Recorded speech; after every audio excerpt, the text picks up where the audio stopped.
অনেক দিন পর ভিডিও দিচ্ছি, জানি না কেমন ভিউজ হবে। এখানে দেখো ভ্রমর আস্তে আস্তে অনেকটা বড় হয়ে গেছে, আর দুষ্টুমি বুদ্ধি মাথার মধ্যে ভর্তি। ও এখন খাটের মধ্যে ঢুকবে, যে বক্স খাট হয় সেই খাটের মধ্যে ঢুকবে। বক্স খাটের যে পাল্লাগুলো হয় সেই পাল্লাটাকে টেনে ঢোকার চেষ্টা করছে। সত্যি কি করতে চাইছে বোঝাও যাচ্ছে না। এবার উঠে পড়ছে। এখন কি করবে? ঢুকতে তো পারলো না, তো কি করবে? উঠে আসতে হবে বাধ্য হয়ে। রে বক্স খাট ছেড়ে এবার পেয়েছে আলমারি। আলমারির মধ্যে ঢুকবে। লোক আলমারিতে পুতুল সাজিয়ে রাখে, এটা মুখের কথা। এ তো মনে হচ্ছে সত্যি সত্যি একে সাজিয়ে রাখতে হবে আলমারিতে। আলমারির মধ্যে ঢুকবে।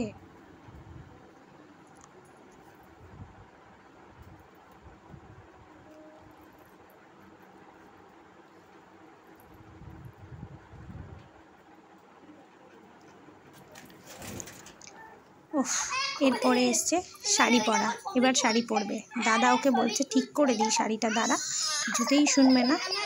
আর কি করা যাবে, শাড়ি পরে পটের বিবি সেজেছে।